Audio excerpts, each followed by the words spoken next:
Hello! Welcome to another episode of Mega Manga Monday. I am Jason Hahn, and today we are talking about not exactly a manga, but you might have heard of a little thing called One Piece Film Red. It is currently one of the biggest anime movies of all time, box office wise, and a lot of places in the world have been able to see it already months ago, but finally, us in the States and our good friend Francesco have been able to watch it as well. Yeah, we're about to dive into that, but this is Mega Manga Monday. Jason Hahn, am a writer for ScreenRant.com. I happen to write a lot of video game related stuff for the site, but I'm a huge manga fan, so we talk about new series like One Piece, Jujutsu Kaisen, Dragon Ball Super, Chainsaw Man on the podcast, and we just can't help but talk about these cool movies that come out. So, today we're focusing on One Piece Film Red, and as I kind of teased, I got some buddies to talk about it with me. Francesco, how you doing, man? Hey guys, I'm doing all right. Everything fine here. How are you doing? Oh, fantastic. Excited to talk some One Piece with you, brother. How is life treating you?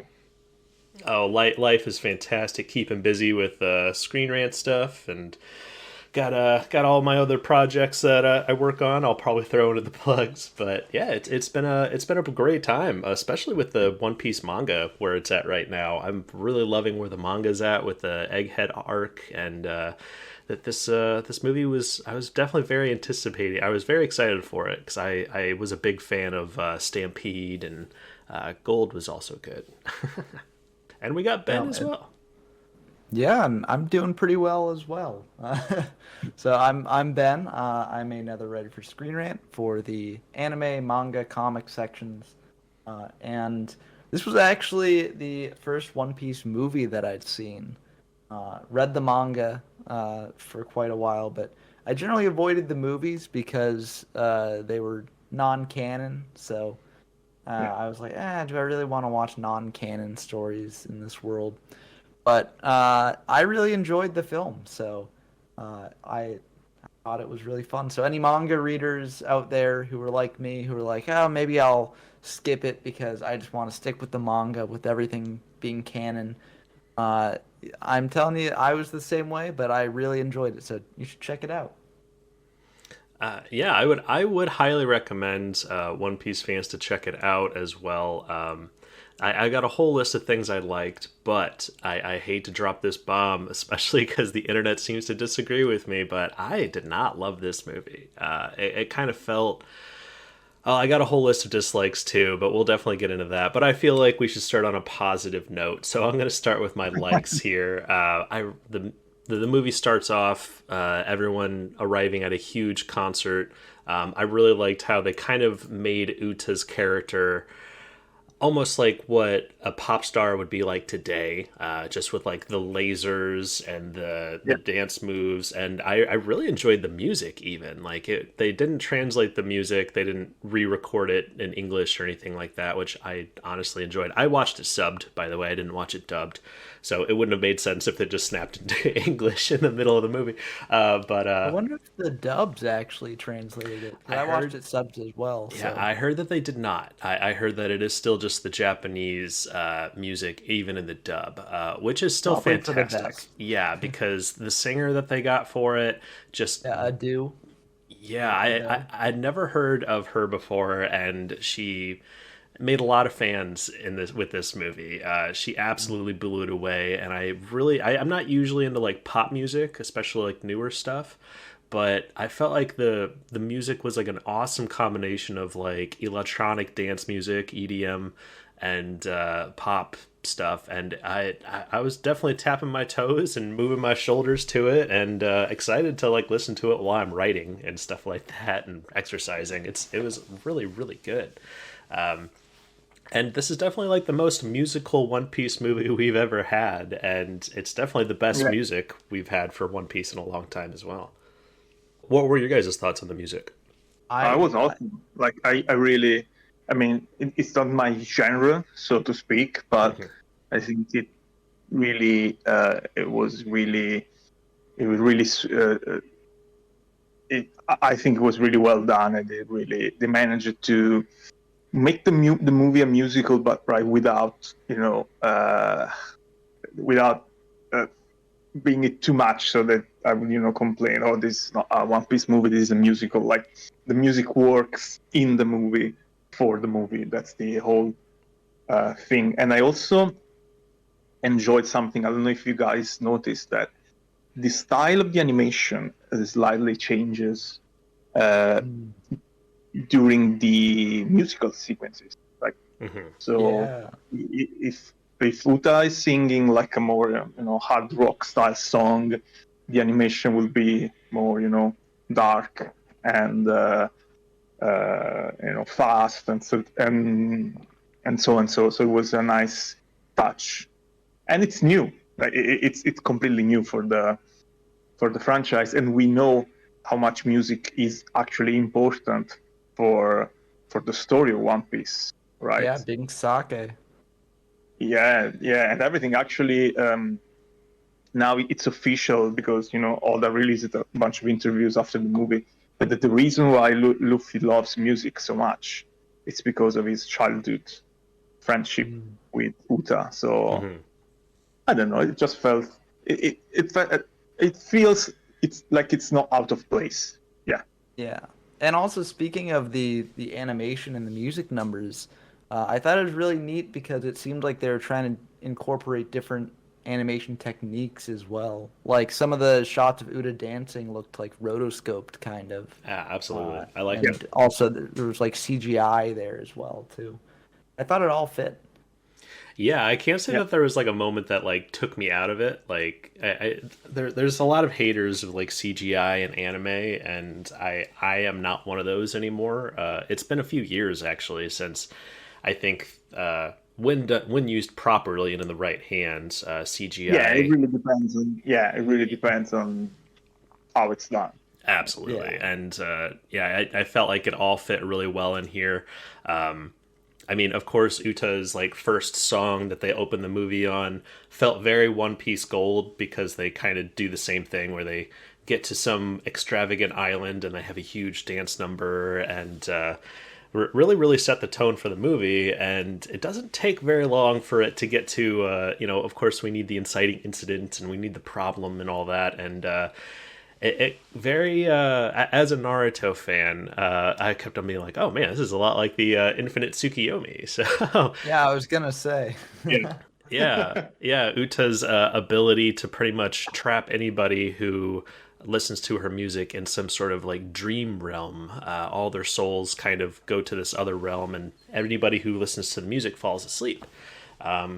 And it really brought up an issue that I feel like the series hasn't really confronted very often, and it was really refreshing. It was the whole idea that, we've spent so much time with the Straw Hat Pirates, so we know that they're all good-hearted people.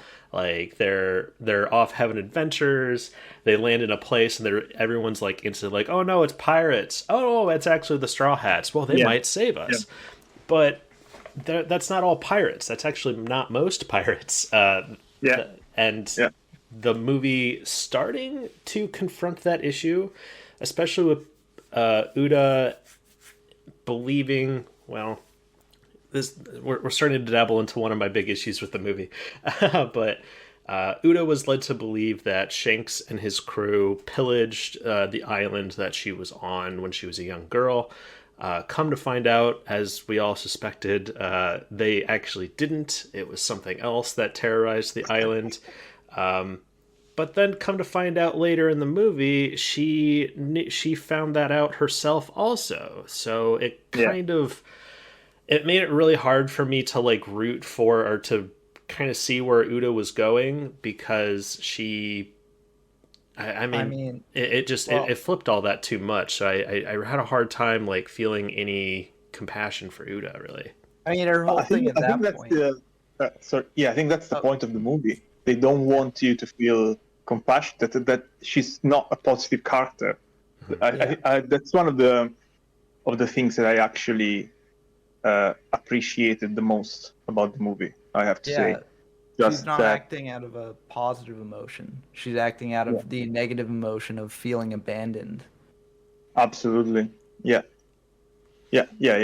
And she knows, like, she's not, that your usual a good villain that she didn't know what was going on, poor girl. No, she knew, and she kept going, and she says oh, but what could I do then? Even if I learn the truth at some point, it was too late to stop.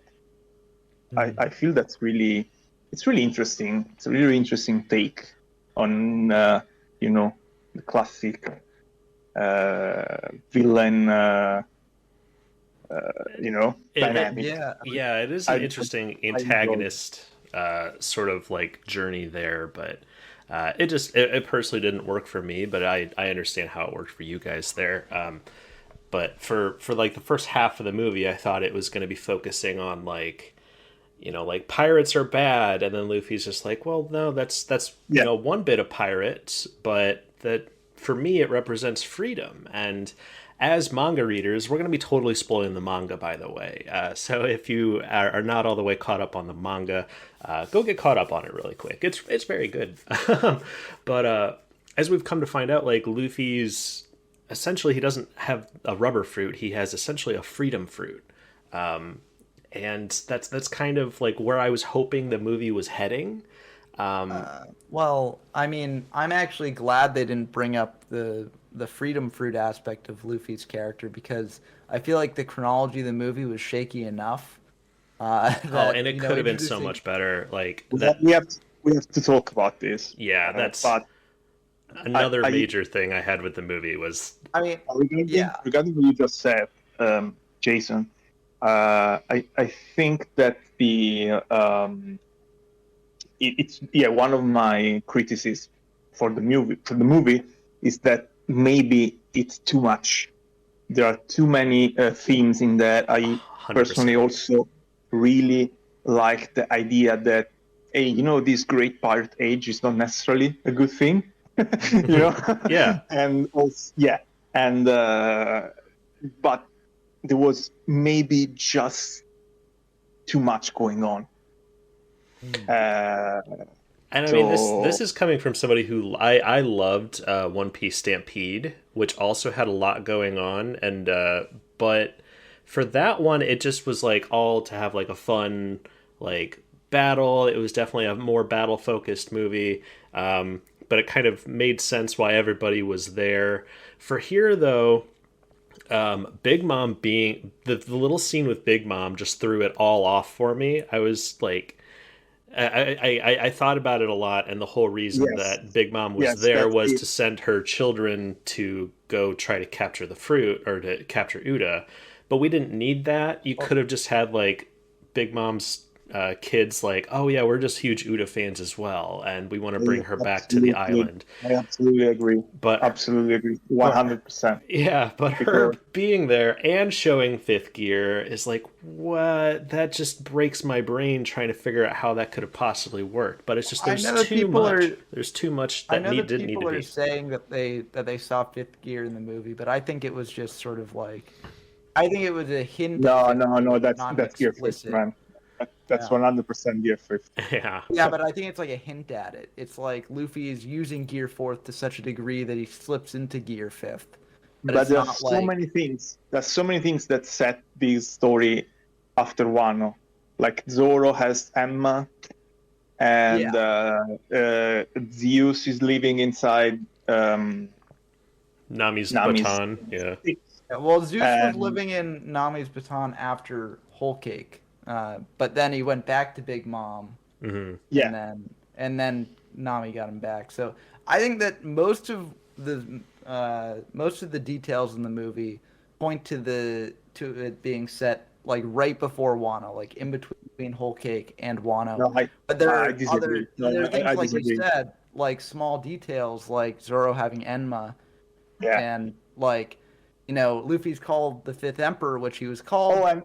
He was called that before Wano, but like after Wano takes on a different meaning. No, but in the movie it's called the new Emperor, not the Fifth Emperor. And also the subtitles that I saw said Fifth. Yeah, and also the big thing is that Jinbei is there, and Jinbei only joins the crew officially in Wano. So it's definitely the one thing that doesn't make it work timeline-wise is the appearance of Big Mom, which doesn't make any sense. and I want to think that it's a tease that maybe she'll come back in the manga too, but obviously it's all speculation. But in the end, we have to remember that the timeline of the movies and of the manga anime, they were never the same. Like these movies actually one of the best in terms of timeline wise, because it only just slightly doesn't fit. So well, I think it's I feel like the other movies, at least I've seen most of the One Piece movies. There's a couple I still haven't gotten to yet, but I feel like most of the movies, especially Stampede, and Z even, they'll throw in characters that you're like, oh, well, there's no way they could be there because they're supposed to be on another part of the world right now. But I'm willing to let that slide. But in the case of this movie, with Big Mom and Gear Fifth being there, it just like, okay, well, we never got to Gear Fifth or Enma or Jinbei without Big Mom being thrown into a volcano or pushed into a volcano. I think it was really unfortunate.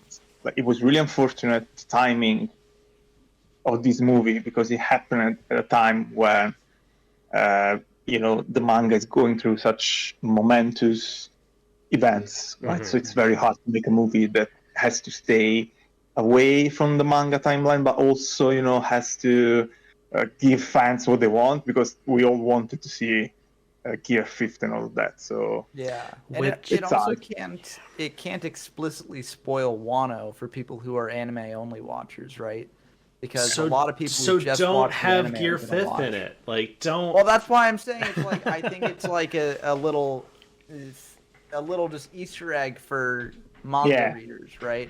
It doesn't seem like Luffy is intentionally using Gear Fifth, because he intentionally uses Gear Fourth, but it seems like he slips into Gear Fifth in the heat of battle. Yeah, that's true. Yeah, I don't know. Just like all those things were really jarring for me, and it just it's not the only bit of this movie that just caused way too many questions for me to start enjoying it. But I have a whole list of that other stuff. But we brought up Jinbei. It was so good to see Jinbei in this movie, especially with his Elvis costume. And like, honestly, like I went into this expecting a non-canon movie, and it was a non-canon movie. So like the timeline things, while it did bother me, I was like, well, it's non-canon. So it's in a gray area. Like all the recent movies are in a gray area. Like they give you just enough to, for fans of the series to just go, okay, there is enough here, but also they don't want to care too much about the timeline of the manga or the series, because otherwise, they will just go crazy, I think. Yeah, I would say, and this probably is my biggest issue with the movie, is how it affected the manga, honestly. I'll have to pull up the articles and put them in the description, but it's been said that Oda cut Wano short from what he originally planned on how to end it, so then it could match up with the movie releasing. So that means that the original content was changed for a marketing purpose of this movie coming out. Well, and let me finish, please. We got Fifth Gear in it, which was leaked through merchandising, of course. So anybody who's caught up on the manga is like, oh man, we're gonna get to see Fifth Gear in this. At this point of the story, we're very hungry to see more of that and more more explanations on how it works, or just to see it more in action. So for anybody who is an anime only watcher going to see this movie, yes, it is a little bit of a tease, but a few things in this movie were spoiled, for manga people and for things that haven't happened in the manga yet, that I don't feel like we needed to spoil in this movie, because it will lessen the experience people have when they get to those points in the manga. Like Fifth Gear here. We got to see nothing of what Fifth Gear is possibly able to do.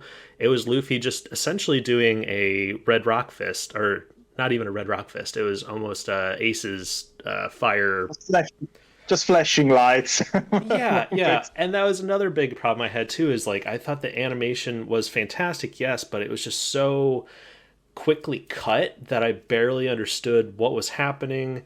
The final boss felt like it was a Sonic the Hedgehog fight at the end where you're just flying around and it's ethereal, and I had no idea what they were trying to hit, what was in their way to get what they needed to do. So the big team up, as cool as it was, I'm going into a rabbit hole there. But my biggest issue is this movie came out and it's gonna give people like a false. I guess it is a weird expectation. Like if you're gonna reveal Gear Fifth in this movie, if this is people's first time seeing Gear Fifth, it's gonna be very underwhelming. Like So, and same with Usopp's dad. I mean, to respond to your points in somewhat of an order, I'll start at the last one and then go back to the first one. I think for an anime only watcher who hasn't seen Gear Fifth, it's not gonna resonate with them at all, right? Which is sad. Unless you're no, but I don't think that's sad, because the moment it should resonate with them is when they reach that point in Wano, right? Like I mean, if you're an anime only watcher and you actually know about Gear Fifth and are disappointed by how little Gear Fifth did in this movie, then you're already deep enough into the spoilers that you're ruining the experience for yourself, right? Okay. I honestly don't think for anime only watchers this spoiled anything about Gear Fifth, and it was just like a little Easter egg for the manga readers to be like, oh look, it's Gear Fifth, you know? Yeah. Because if you just see the look, and probably you've seen it somewhere, right, over the internet or whatever, but you don't know the story behind it, you're not really getting any major spoilers, right? Yeah. And again, the way they did it, it's really not clear the way it looks and what it does. I think it works, but again, really unfortunate, right? Because this is the biggest One Piece movie ever, right? Mm-hmm. And it's also one of the biggest anime movies in general, right? So success-wise, yeah, success-wise. So and you have the manga going through the most important story arc ever. Mm-hmm. So it was kind of complicated, I guess. Yeah. No, it's like I think the movie actually did a great job of balancing, feeding manga readers little things that harken to really big things going on in the manga now, while also not spoiling them for anime only watchers. So I actually think that is a point in the movie's favor, kind of, for balancing that so well, because I wasn't expecting to get any of those Easter eggs when I went into it. And I was like, oh, neat. Another Easter egg, too, that I want to bring up that doesn't really respond to a point, but ties into the manga's latest chapter, is that I thought it was interesting, because I watched the movie right after reading the chapter that came out on Sunday, this past chapter. And the end of that chapter reveals that, back in the Void Century, there was a civilization. Spoilers for anyone who's not caught up on the manga. Just get caught up. Back in the Void Century, there was a civilization that had, the ability to make robots. And we see the Straw Hats fight a group of ancient robots in this movie. Yeah. Oh, and it was kind of a neat thing where it's like, did Oda put that in even as like a manga spoiler, like as a peek to what came way ahead? So that was kind of fun to see. Yeah, consider that. I mean, I think we don't know how much Oda does for these movies, so some things may just be coincidence, right? That actually kind of we like to think about it. Yeah. Oh, yeah, go on. Yeah. But it resonated with me there. Yeah, absolutely. And I think the most interesting scene in the movie is at some point Luffy and Uta are discussing. They are arguing, right? Because obviously Luffy doesn't like what Uta is doing, and so on. So they talk about their dreams, and so Luffy says that his dream is to make a new era, right? It's just a brief reference, and a lot of people are talking about this already, and we know from Oda Oda's notes from the previous weeks that the Uta and Luffy shared when they were kids this idea: we're gonna change the world. And Uta said, I'm gonna do it through music, and Luffy said, I don't know how I'm gonna do it. But this reinforces the idea that Luffy's mysterious dream that we have heard nothing about is not something, silly, like, oh, I want to have a feast with everyone in the world, or I want everybody to smile, blah, blah, blah. It's about actual change, it's about actually doing something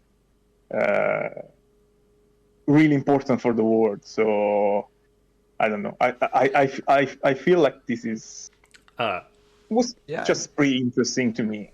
Yeah, and to kind of cap that on, or to cap to that, or to continue on with that thought, it's again where I hoped that the movie was going, because with Uda saying like, oh no, you can just live in this fantasy world and everything's going to be happy, there's no more war, we're all going to be, everything's great. Compared to Luffy, who's like, well, no, actually we have to like fight to bring happiness and freedom to the world. Like we have to go out on adventures and be free. And I was hoping that those two ideologies would kind of be the resolution of the film, but then I felt like everything was just thrown out the window as soon as the evil magic monster thing appeared. Well, I thought that that kind of did get a resolution, where like Luffy and Uda like talk like briefly, in the midst of the final sort of thing, and then that's what gives her the resolve to sacrifice herself to save everyone, right? Which, did that all need to happen? Like, I thought it was established in the movie that I know she was eating the mushrooms to stay awake, but I thought it was established that if she fell asleep, then everything would be dispelled and go back to normal. Yes. Yes. Well, only in her general area. Like, it had reached a point where, like, because of the introduction of top musica and all that stuff. That's another interesting point. Yeah.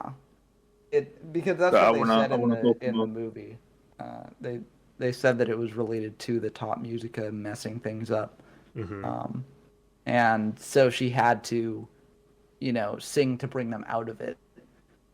Oh, okay. Yeah. See, I missed that because the whole time she's like, "No, I'm gonna sing," and I was like, "No, just go to sleep." Like, you literally have, you have Chopper and the Dream Realm who could heal anything, and then you also have Shanks's medical officer, who we haven't even gotten to that yet. But there just seem to be so many ways. I mean, we've had it established throughout almost every arc of One Piece that we have doctors who can heal about anything. And so I was just like, no, just drink the potion or fall asleep and everything will be okay. And she's just like, no, I'm going to go sing instead and presumably die from it. Well, so, it was explicitly stated, like, when she woke up and everyone else didn't wake up, it was explicitly stated, like, if she goes to sleep, the reason we're not waking up is because of top musica, and if she goes to sleep now, we'll all just be absorbed into it forever. Oh, okay. Yeah. So and by the way, the whole thought musica thing, it's really interesting because it was a demon like created by a previous user of the fruit, right? Yeah. Essentially, which remained inside the world of the Uta world, right? The virtual world created by the Devil's Fruit, which confirms what we know by now, that there is some degree of communication, connection, inheritance between users of Devil Fruits, right? Or hockey. So inherited will, kind of. Yeah, the whole inherited will thing, which we are going to get explained probably this week. Hopefully. According to the spoilers, I think it's going to happen. Ooh. But yeah. Anyways, it's just just really interesting the way that this demon keeps existing inside this magical world when you know Also, the person who created it actually died a long time ago. So how does that work? yeah, and it's also likely connected to the Void Century because I'm pretty sure that they Yes, like yes, explicitly dated the top music as being from like 900 years ago or something. yes, absolutely. So it's The robots have been waiting for 800 years or whatever. So you are absolutely correct. Well, yeah, I really enjoyed like the backstory of this island. This island was previously like the world's central hub of music, and until the music monster, I'd rather call it, just destroyed the place, and it was saved by Shanks, and Uta was able to fall asleep essentially, which dispelled the whole thing, and but it kind of I did enjoy that little reference there, and if that is a little peek into more stuff that we're about to find out with the Void Century, that is very exciting. But to kind of go back onto the idea that this movie is spoiling things that might not have even happened in the manga yet, it was another. well, I more meant like foreshadowing, like kind of having yeah. like kind of like you could say hundreds of chapters ago in One Piece that One Piece spoiled things that haven't happened in the manga yet because it drops hints to big reveals. But yeah, I more meant that, not really like oh, it's a spoiler, but more like oh, it's a detail that pops up later that's popping up now that we don't really put much importance on because we don't know it will pop up later. Which kind of goes into I thought we were what you were just saying, Francesco, about people with the inherited will and stuff almost being able to communicate. We got a sequence, and this is kind of jumping ahead because we haven't talked about Shanks' crew arriving yet, but that was another thing I felt this movie kind of ruined for me. Was we got, and at first it sounds cool, like Gear 5 being in the movie, but again, it's just like I didn't want that to be in this, and that is Usopp and his father's interaction. It was awesome. I actually really liked it. Yeah, I get why people enjoy it, but for me, I like the dramatic tension in the manga of like, okay, why is Usopp's dad like actively like avoiding him? I kind of like the idea that he's trying to avoid him because he is too much of a coward to interact with his son because he might be ashamed that he left. And their little dialogue in this movie, of them being able to communicate with observation hockey across these realms. That was the best part of the movie. Yeah. The coordination was great. It just kind of leads into my previous issue that I talked about on how it was all cut and animated. Was I couldn't tell like what was happening, especially with like I loved Katakuri helping out with Shanks, but like there's a scene where Katakuri is up in the air and then suddenly he brings down a kick and it has to cut between that and what he hits, and I'm just like, wait, what is he hitting? Why does he need to do this? Like it just kept on jumping all over the place. It felt a lot more sporadic than hell, even the One Piece anime or all the other movies. I just kind of wish it would have held on the action a little bit longer because there's just so many moments where like Zoro gets an attack ready and then there's just a flash of purple and then we cut over to Kobe and what he's doing, and there's just it was everywhere very quickly. I might just be getting old. Yeah, I mean, I thought the final fight was actually very good in the way it did that because it was cutting back and forth between the different worlds and them syncing up their attacks. So, like, I actually thought that it was shot very well. And it also showed everyone actually participating in the battle, which was cool to see, like, pirates next to Navy, next to, enemy pirates, next to just everyone working together in that way. Mm-hmm. And I actually thought it worked out really well. It wasn't a standard final fight sequence, but I thought it fit the movie. I would. But I will say, on the topic of Yasop and Usopp's interaction, I actually think the dramatic tension that you talked about is still definitely there. And sure, you could say that it's still there because this is a non-canon movie. But I think even if they did interact this way, it would still be there because we didn't get an explanation on why Yasop abandoned Usopp, right? Like, there was no moment of reconciliation or anything. It was just, I've been waiting for you, son. And then, like, that's the interaction that they have. So there's still... I think we know. I think we know he left because he had to be an awesome pirate, right? It's the classic thing. Yeah, There's but, no secret meaning behind that. They had Uda and that's on the more crew. important They could than have had you, son. Usopp. Yeah, definitely. But Oda always, I think it's clear from the story that Oda is not, a family man. Right. Right. Especially with his description of mothers. Yeah, if you have a chance to go on adventure, you should absolutely leave everything behind and just go for it. That's what he does. Yeah. Right? Yeah. Well, So... I think you're probably right with that, but I think if there is some other reason for it too that will be revealed later, I think the tension behind that is still there. I don't think that Usopp and Yasop's interaction can quell the theories out there about them because it was just such a short thing and more just like a recognition of how far Usopp has come. But Usopp still has further to go to actually meet up with his dad. So, I thought it was really good. Well, I know I've been talking crap most of this, so I'm gonna. Speaking of awesome, Shanks's arrival when Uta was about to stab Luffy, like I gasped. I mean, I knew it was. I didn't know when it was going to be happening. I knew that Shanks was bound to arrive. Especially when Luffy's just like, no, Shanks is going to show up. He wouldn't just let his daughter do all this. And, but just the dramaticness of like there's no music, there's no nothing. It's just the hand reaches out and stops the knife from stabbing Luffy.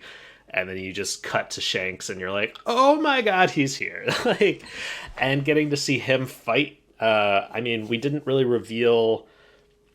It's so weird because Shanks is, such a mysterious character, and we've just had so much like talk on how he is, one of the most powerful men on the planet. I mean, so intimidating, in fact, that he scared off Kaido from intervening with Marineford, and getting to see him fight against Barsamalo, the Light Admiral, was incredible, and getting to see. Another one of my favorite parts of the movie is just them cutting to any of Shanks's crew, quote unquote, fighting the zombified people, and they're just like punching them in the face, and they're literally like not responding or moving at all to it, just because they're apparently all just so powerful that that just nothing really phases them. Getting to see Shanks's crew in action was definitely a huge highlight of the movie for me. But it just, Ben, I'd really like if you went back and check out Stampede, just because I think Stampede's the way it filmed the way that they drew the action and stuff like that, you'll be able to possibly see what I'm referring to on how this movie just felt like it just cut a few frames too early for me to tell what was happening or what was 100% going on, but I didn't have that problem during that scene specifically. I mean, I've seen big final fight scenes in anime before, so I think I get what you're referring to. But what I'm saying is that I think given the specific nature of this fight, where it is flashing between two worlds all the time, I think it actually fit the nature of what was going on better than it would have if it was shot like a standard final fight. I don't know, to go to that, they kept on jumping. They were saying, like, once the Tot Musica happens, it starts melding both worlds together. And I was like, okay, so now we have, like, a third possible location that we're talking about, because we have the music world, we have the real world, and now we have this hybrid world. No, it wasn't meld. It was those two fighting in the individual world, which is why it was snapping back and forth between them. That was jarring for me. That might be what took me out for it, because I was just consistently like, okay, wait, are they in the real world now, or are they in the music world? Because we have so many characters. Obviously, anytime Luffy or Straw Hats are there, we know that they're in the music world.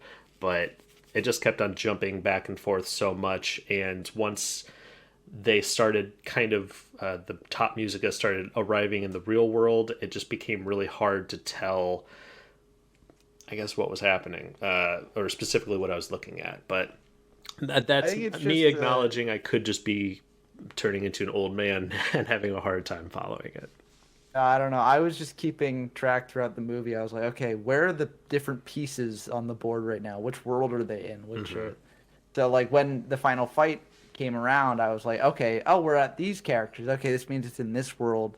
And then but it was definitely, if you weren't keeping careful track of it and stuff, and it could definitely be like very confusing in that regard. But I really enjoyed it. I thought it was a very unique sort of fight for this very unique sort of situation that you wouldn't see in another sort of or in most other anime movies. So I liked it. And it might be remedied by me seeing it again. I've only seen it once so far, so I'm definitely up for watching it again. I may have a lot of gripes with it, but it definitely wasn't an unenjoyable experience. There was lots of great humor. I think Bruno and Beppo were MVPs of this movie. Beppo being a huge fan, and his like contraption consistently going off in the middle of conversations had me rolling. And little tiny Beppo and Bruno were some of the most adorable things I've ever seen. But what about Sunny as well? I was disappointed with Sunny because the trailers like showed it, and I was just like, "Ooh, I'm curious to see how that will play out." And then it just what turned out to be, this little anthropomorphic Sunny just saying "Sunny, Sunny, Sunny" over and over again. Yeah, it's like a Pokemon. Yeah, but I did love that. Like, as soon as they had time to like stand and relax, Sunny like pretty much climbs up and rests on Luffy's head. I loved that. That was just a little thing that I was just like, oh, it's because Luffy does that. He just rests on Sunny's head, and oh, that's adorable. But I don't know. I was kind of almost hoping that Sunny was going to be able to like at least talk. I'm not looking for like a huge like conversation or something like that, but just a little. Just something other than Sunny, Sunny, Sunny. I mean, I think it was just a Pokemon reference. So. Oh, possibly. I didn't think about that. That's how I interpreted it when I saw Sunny pop out. I was like, oh, it's Pikachu, and Pikachu also rests on Ash's head like that in the anime for that as well. So I was not disappointed in the slightest, because I was like, oh, that's a fun little take on Pokemon, but for One Piece. Well, I just think of like Mary.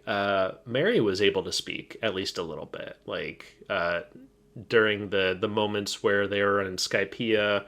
And I don't know, even without dialogue, like it just felt like Mary was able to communicate a little bit on, what was going on and stuff, especially at the end of Water 7 and Aeneas Lobby. So I guess I had my expectations a little too high on several things, apparently, in this movie. So, I hadn't seen the trailers that featured Sunny in it. So I was just like, when that happened, I was like, oh, neat. They've got a Pokemon now in the party. That's unfortunately a benefit. That's actually a huge benefit to somebody who's not on Twitter consistently. So. Yeah, no, I mean, I think in general it's just good to go into things with as little expectations as possible, because then you won't be disappointed. Yeah. Or if you are disappointed, then it's really bad. But what were some other thoughts you guys had on the movie? I'm kind of going through my list here and see what other things I could bring up. But I feel like I've been gabbing a whole lot. Was there some stuff that we haven't talked about that you guys wanted to get off your chest on it? No, I think I covered everything. Well, I have one last thing. I know that it won't matter when or if or when Uda eventually shows up in the manga, but is Uda dead?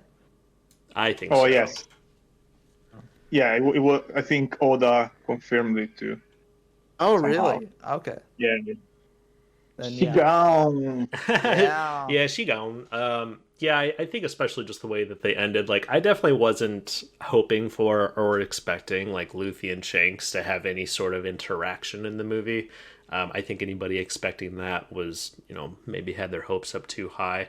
And I kind of liked the whole, well, just the last frame of the movie before we got to the amazing end credits that I do want to talk about as well.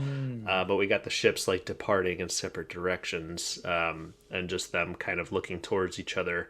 Well, not even actually. Shanks was actively like avoiding looking at Luffy or their ship.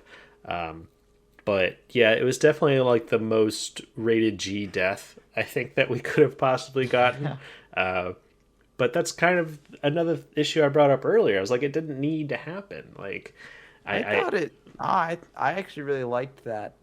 Her dying there, because she did make the sacrifice to pull people out of the. Like it was necessary for her to stay awake and sing everyone out of it, because she had made so many people fall asleep. She needed to sing Yeah. again to get them all out of it, and by that time, it makes sense that she would be, at the point of no return. Yeah, you helped me realize that because I did miss that when I was watching it. Because for me, I was like, you guys have set up all these previous rules, and now we're changing the rules very large section into the movie, or very, very far into the movie. So I missed that one explanation. So I was just consistently, wait, didn't they say this? And wasn't that this? And but another thing I thought was really bothersome was I forget the guy's name, but the guy who was like the leader of the musical island. Morgan. Was his name Organ? Morgan. Morgan. Oh, okay. Oregon would have been a great one. Yeah. But yeah, by the end of the movie, you know whose fault it was that this all happened. You could probably put you could put the blame on a few different people, but Morgan saying specifically like, because of my love for music, I couldn't bear destroying the evil musical sheets, and I was just like, you've seen what they do. How could you not destroy them at this point? I thought that was very silly.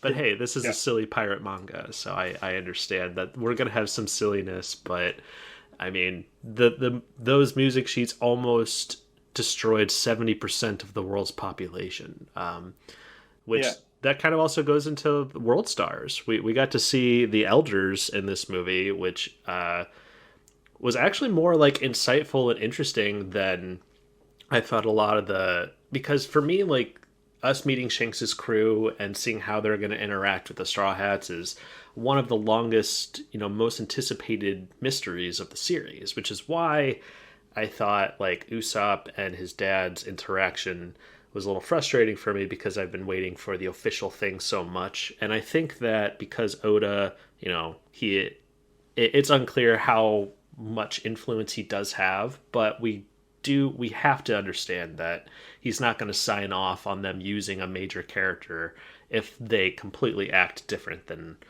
what they do in the series or in the manga. Oh yeah, totally. So we can all agree on that. I think. Yeah. So getting to hear more conversations between the five elders, I thought was one of the most fascinating things on how it relates to the main series in general. And getting to hear them just like okaying and sending everybody the military has available to go take out Uta, because I mean this kind of showed, we've had little teases of the world elders consistently trying to make a decision that they think will benefit the world in general, but I felt like or them in general, it seems they make the decisions to help them and Eam the most.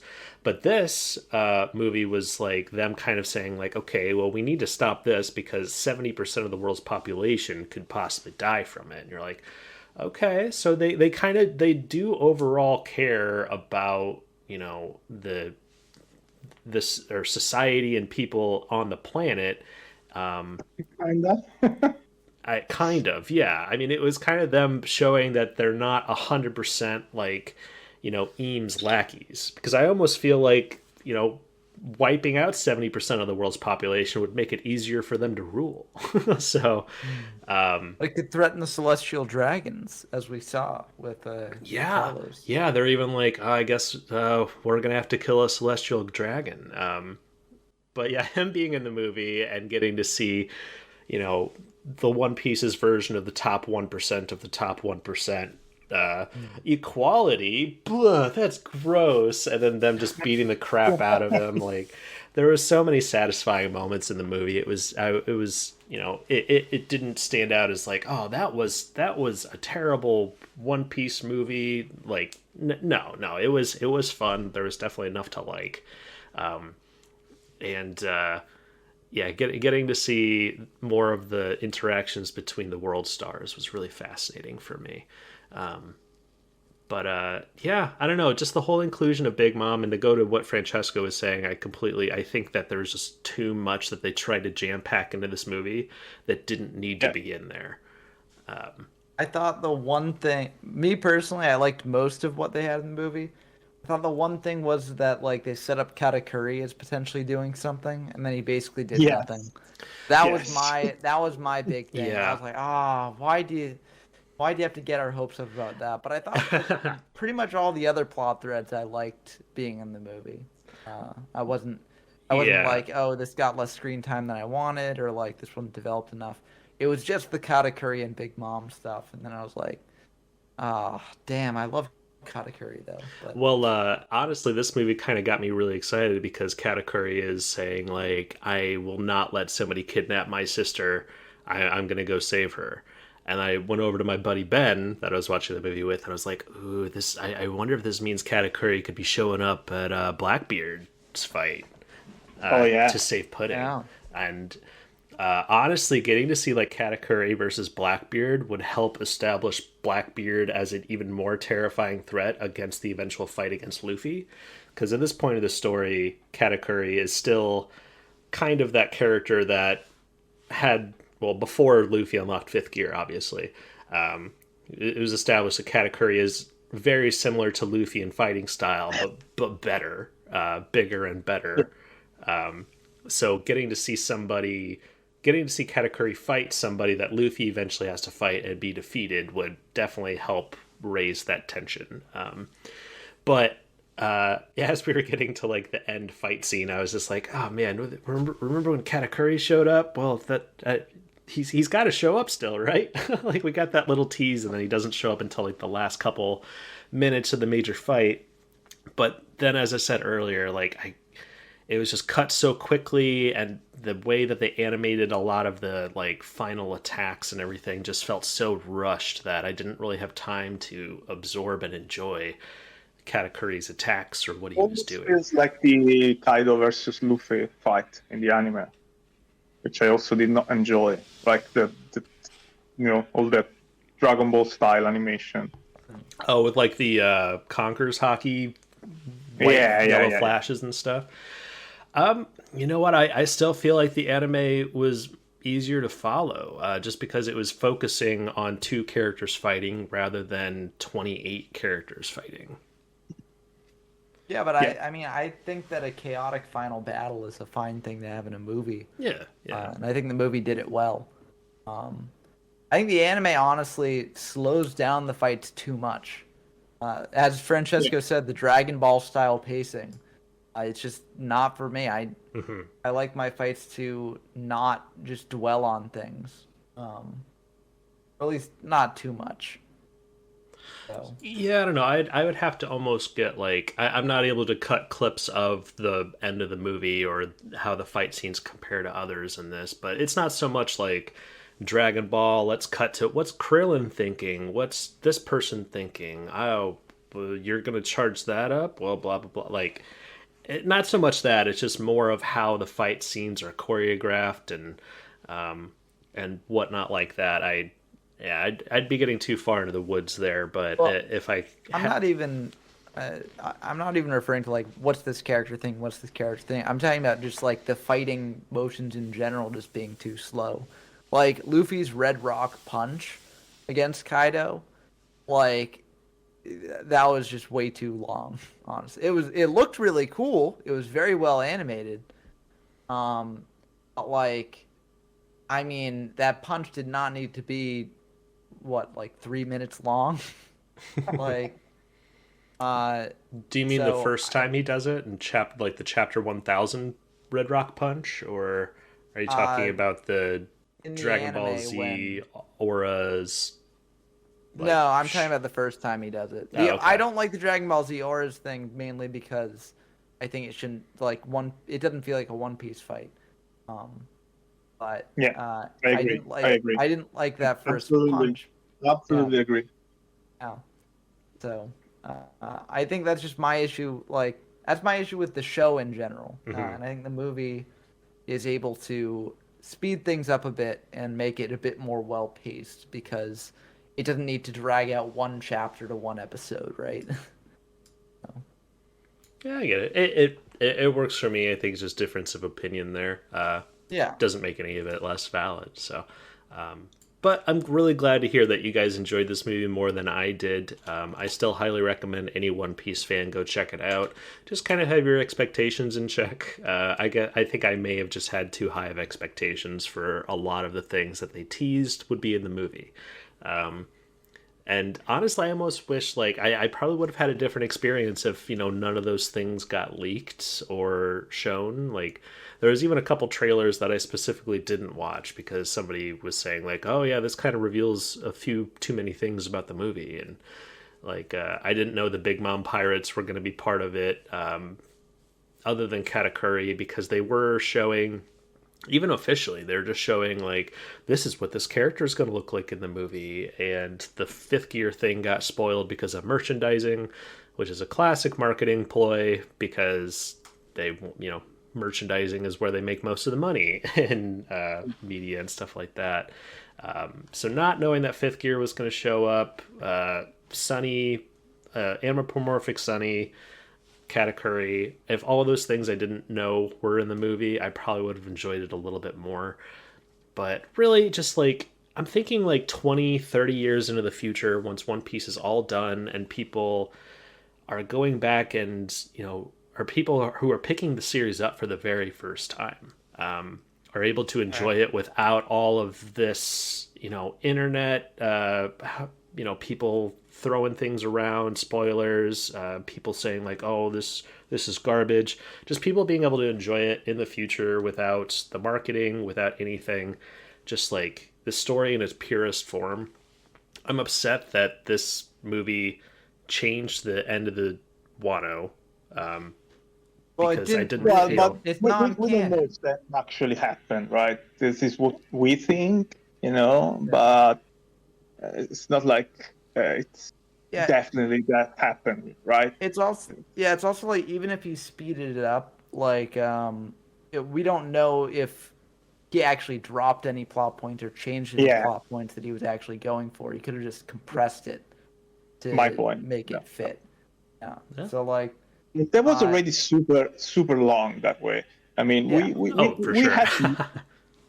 we had to move on to the juicy stuff. Like we are getting more lore reveals in what's been 4 chapters on Agad Highland than in yeah, how many chapters we were hundreds. in.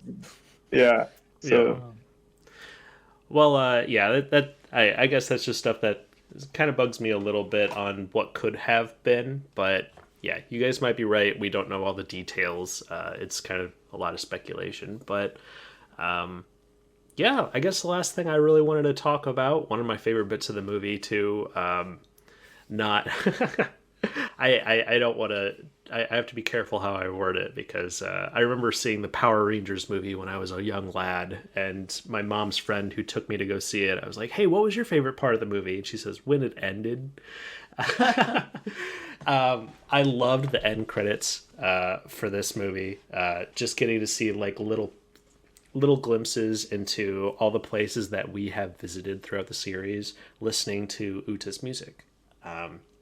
We got to see Bon Clay in Impel Down. Oh my! I think this was not in the video that Crunchyroll sent no. me. Oh, so you didn't get to see this? Oh, well, yeah, they were cutting away. They were cutting to like people in Water 7 were listening to Uta's music. It just showed it was kind of the cover that they teased Bon Clay still being alive, where he's just wearing the really cool jacket, and you just have the frame behind him. But we know he's alive. Yeah. That was I think that was a cover, but they kind of reworked that cover to them all be like listening to music and stuff like that. So, but yeah, they did some real deep cuts too, like Treasure Chest guy. From very guy. very beginning, guy in the treasure chest. He had a lady. Him and like a girl in a treasure chest listening to the music. Yeah, and then another. Yeah, they had. Well, it was actually a couple panels for Water 7 because they had is Iceberg. Is that the Iceberg? Okay, they had Iceberg and like the shipwrights listening to it, and then it cuts to the mermaid lady like jumping in and out of the water in full mermaid mode with the little girl that she was like taking care of. And it was a lot of fun. They didn't necessarily have like a Marvel after credits tease for something bigger and better, but it was just probably about 20 different images of just them showing past characters that we haven't seen in a long time listening to the music. So I highly recommend sticking around for the credits next time you watch it. Yeah, absolutely. That's about all my notes on One Piece film Red. You guys didn't have anything else you wanted to say before we go into plugs and recommendations? Best One Piece movie I've ever seen. Is this only one you've seen? Yes. Well, I'm glad that your first foray into. Same here. Oh, really? Oh, man. There's been some really good ones. There's been some not good ones, but especially there's like I think it's film 5 or 6 is one of the most creepy One Piece things you'll ever see. I can't just drop that and not have the official title because it's not something as easy as One Piece Red. So One Piece horror I'll movie. say this was also the worst One Piece film I've ever seen. To add some negative to it. The creepiest One Piece movie that is really good but just kind of jarring on how different it is. One Piece Baron Omatsuri and the Secret Island. Yes. I saw a couple of clips, and yes, it really looks weird. Absolutely. Yeah. Oh, maybe I'll check it out then. It's pre-time skip, but fantastic One Piece movie. Also, that I haven't talked about already in the movie. I love Stampede. Gold was fine. A lot of people love Z. I think One Piece Strong World, which is on Netflix now in America, is one of the best ones. That's the one that has a canon character, Shiki. I can't remember his name, but there's been some fantastic movies that are a lot of fun to watch. And this is definitely, not the worst One Piece movie I've seen. I will definitely watch it again and probably enjoy it more, especially with your guys' insight. So thank you so much for talking with me today on it. Yeah, no problem. But I guess we'll go ahead and move into plugs and recommendations. This has been Mega Manga Mondays discussion on One Piece film Red. I would love it if you checked out other Mega Manga Monday podcasts as well. We talk about all the new chapters of One Piece whenever they come out. So please check those out. We have a new website, megamangamondays.podbean.com. And before Twitter completely explodes and goes into a bunch of fiery ashes. We do have a Twitter account at Manga Mondays. You can get updates on whenever we have new podcasts coming out. But we also talk about new chapters of series like Chainsaw Man, Dragon Ball Super, Jujutsu Kaisen, My Hero Academia, all kinds of stuff. So feel free to reach out.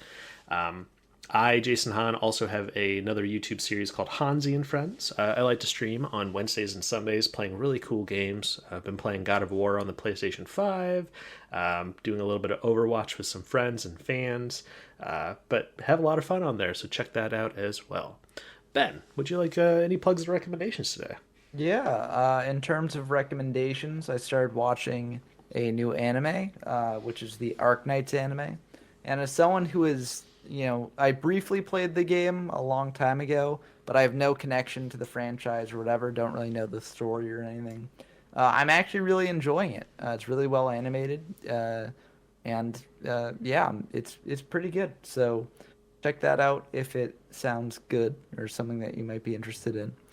And in terms of plugs, I have a YouTube channel of my own called YGO from Zero, where I go over historical formats of the Yu-Gi-Oh! Trading card game. So if that sounds like something that would interest you, be sure to check it out as well.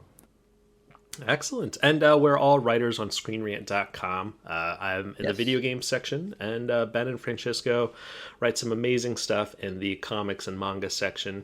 But yeah, Francesco, anything else you'd like to plug or recommend? Please check out our new manga and anime section, which we recently opened. So you will find all of your anime and manga content on Screen Rant on this brand new section. So come over.